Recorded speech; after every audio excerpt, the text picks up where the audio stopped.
pinagdala namin ng miga at nagluluto po ako ngayon ng chicken curry. Ayan. Nagpipirito na ako dito ng ito,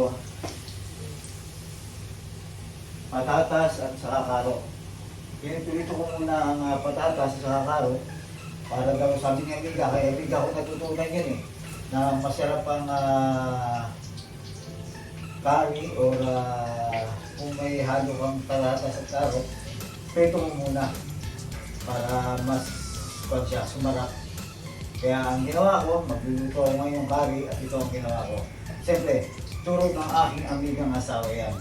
Sa mga bago sa channel namin, nandito kami sa Kuwait at buhay OFW yung ating ginagawa. Kaya kasama ito sa ating buhay OFW. Ang ating paglutuan ng ating amiga. Dahil siya ngayon ay nasa trabaho pa. Pero malapit na umuwi yun. Kaya ako nga nakatoko ngayon sa aking kusina. Sa aming kusina ng Emilia.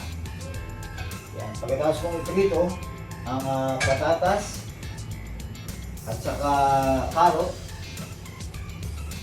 Namadali ko na ito kasi nasunog. Masusunog pala. Malapit na, papunta na sa pagkasunog. Lagay ko na itong sibuyas at saka bawang.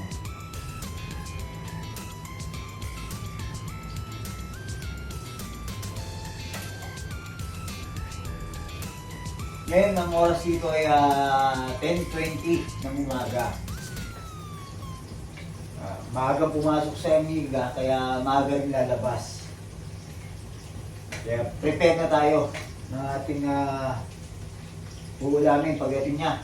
Siyempre, malamang lutong yun. Kadalasan gumagawa nito sa amiga ay nagluluto.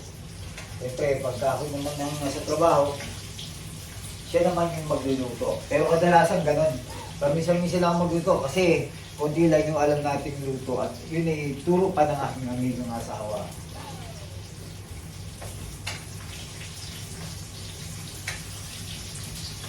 Habang niluluto ito, mga amigo at amiga, kwentuhan tayo.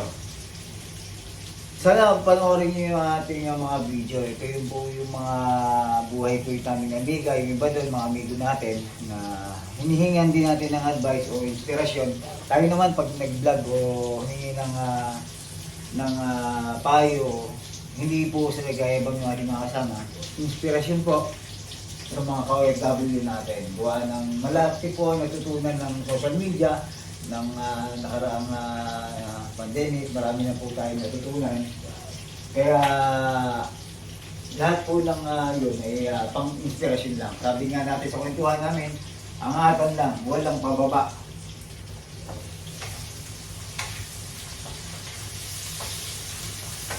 Kung pagkatapos natin i-gisa to, meron ako dito 1 kilong chicken thigh. Ito yung chicken thigh na to, ito na yung binibili namin ng amiga. Kasi yung pagka yung buong manok, halos buto lang pero pares pa lang presyo. Itong thigh na to, kumbaga puro laman na, di ba? Lagay na natin. Pero kami nga amiga, nahilig kayong mag-itid dito ng manok. Yun, bumibili kayo pag mag-itid ko kami. I-airfry lang namin, bababad lang niya nila, marinig niya. Pero kadalasan, ang binibili namin itong time na, sige tayo.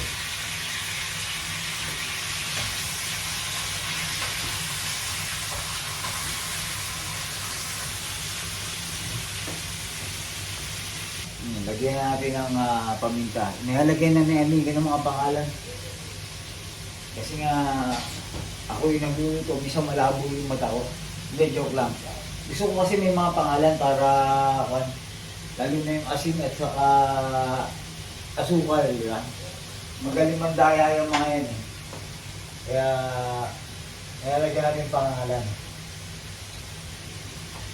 Ngayon, lagyan natin yung paminta, yung ating chicken curry yung ginagawa. Ngayon, matuloy ko lang yung aking kwento. Mayroon akong in-upload ng kasama ko sa trabaho yun.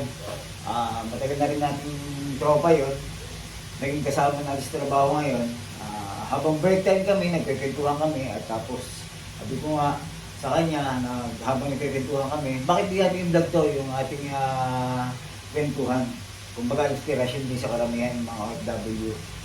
At bumayag naman siya at siya rin ay nagkikwento ng mga magaganda, i-video natin sabi ko. Kaya yun, sana kapulutan nyo ng aral ng video natin mga ganon, mga payong OFW, yung ating mga ginagawa dito sa Kuwait. Si Amiga, ayun, kadalasan kami ng Amiga nakikita nyo, kasi ang gawa namin ni Amiga, pagka hindi naman kami lumalabas, dito lang, luto-luto lang. Siyempre, para kung tayo, sa mga video natin, meron tayong mga makikita dito sa channel natin, meron tayong mga video ng sapatos, mga kasamang amigo at amiga na nagpapayo, di ba? Para napako natin yung mga kundi nila, yung mga experience nila dito sa Kuwait.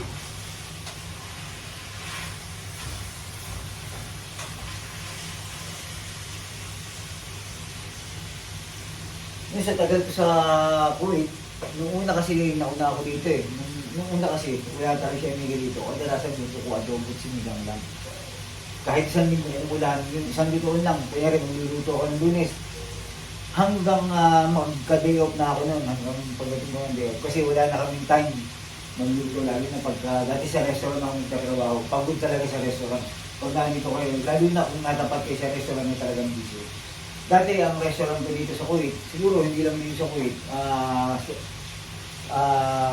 pati sa buong Middle East at di buong Middle East, sa Dubai meron din, sa Amerika, PF Chang's. Yan, kung medyo familiar kayo, dati akong taga PF Chang's.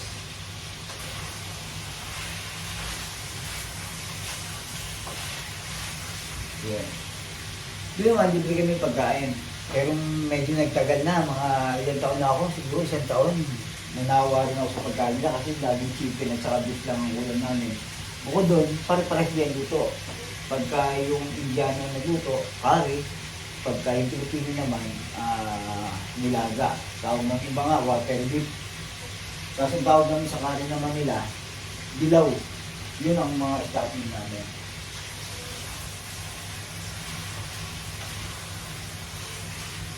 Tapos yung aking lalagay natin ng patis ko. Yung patis ko pinili dito.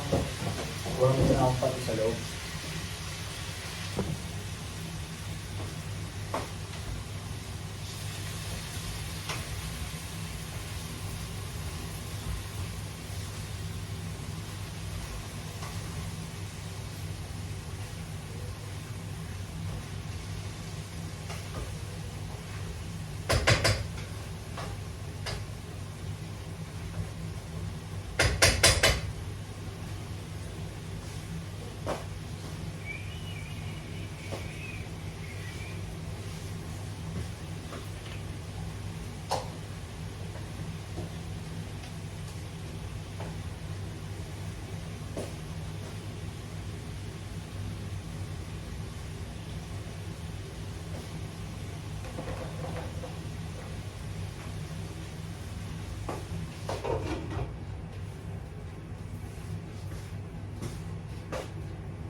Yung tinakpan muna yung niluto ko. Yung lahok namin, yung lalagay ka doon, yung lahok, ito meron ako ditong curry powder. Meron kaming ni talagang stock na ganito. Tapos, lalagyan ko rin siya ng ito, Maggi, chicken cubes. Yun lang, ang ating simpleng luto at meron ako ditong palang bell pepper. Ayan. Ito, pampapansit ko to. Ayan ang mga turo sa akin ni Amiga. Dati adobo sinigang lang ako, pero ngayon, nadadagdagan siya ng curry. Pero kalimitan ng prito, dyan, expert tayo dyan, si Don Guidote. Siya nga pala mga amigo at amiga. Sana huwag niyo kalimutan kaming subaybayan ni Amiga pag kami nagbuhay Pinas na. Sana malapit na yan. At yun ang pinuporsige namin ni ni Amiga, yung makauwi na. At sana nababalitaan nyo na kami po ay isang OFW. Magbubuhay Pinas tayo. Sana po ay abangan nyo yan. kung ano mangyayari sa atin sa buhay Pinas. Para masubaybayan niyo po yung ating buhay Kuwait, masubaybayan niyo rin ang ating buhay Pinas. Kumukulo na. Lagay ko na to. Curry powder.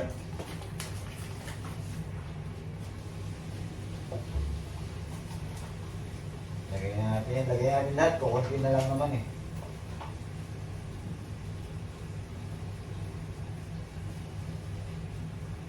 Lagay ko na lahat ng curry powder kasi kukunti na lang yan. Isang box to. Tapos, bukod sa curry powder, meron pala ako dito kung nalimutan ko. Ito. Gata. Pampasarap sa ating curry.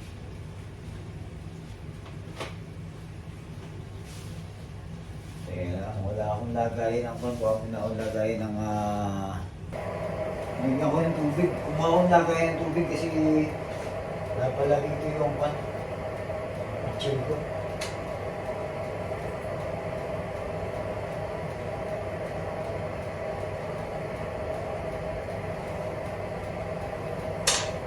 Lagay na rin natin itong chicken cubes. Dalawa na itong lalagay ko para malasang malasa.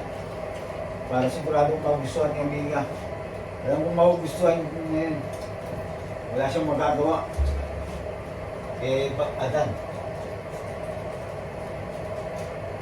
Wala siyang magagawa. Kundi ang kainin ang luto mo kasi wala siyang ibang kakainin. Alam kong gutom yun. No choice.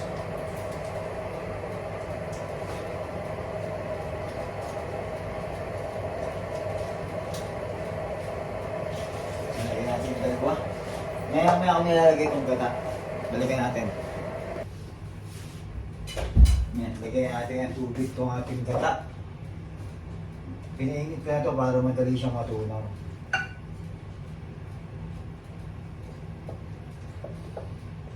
Para kunyari expert tayo magluto.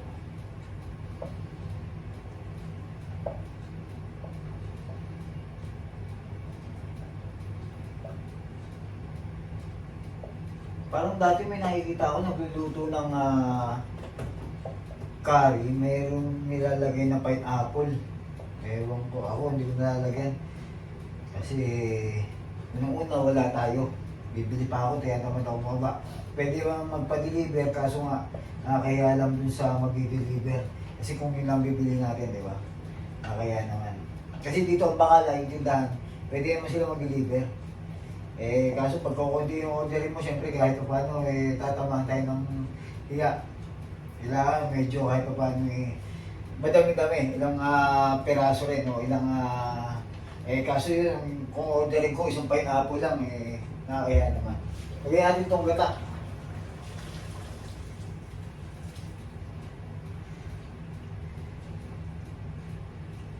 Yun.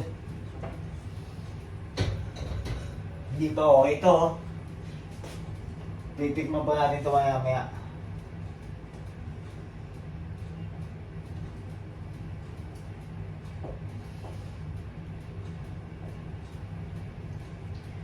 Yan, medyo may amoy ko na siya. Amoy alanganing gata. Alanganing curry. Pero mukha nang masarap.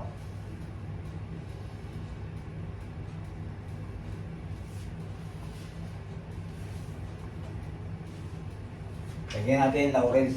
Hindi ka mo pa malimutan itong laurel. So.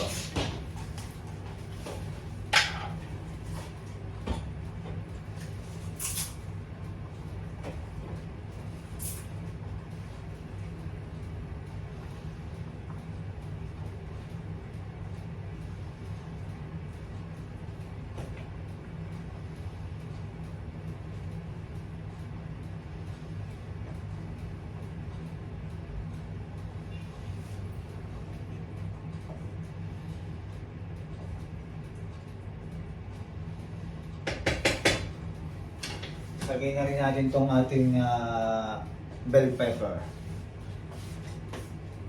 Green lang itong lagay natin. Ito lang yung available natin sa rep.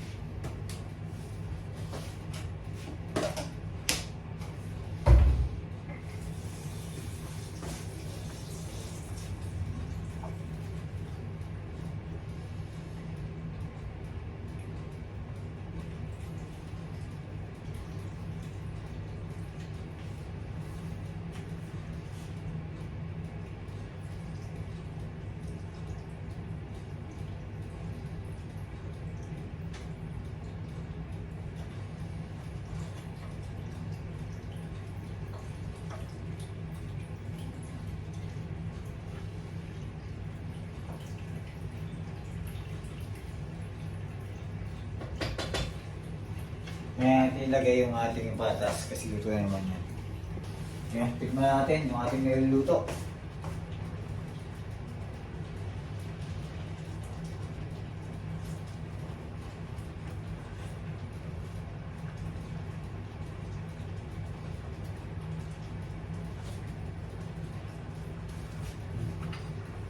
Yun, okay na to. Okay na. Yun, mukhang naman masarap. Magugustuhan na yung miga to. Ang ating niluluto. Lagay natin itong ating patatas. Ito yung pinitong patatas at saka karot to. Lagay natin.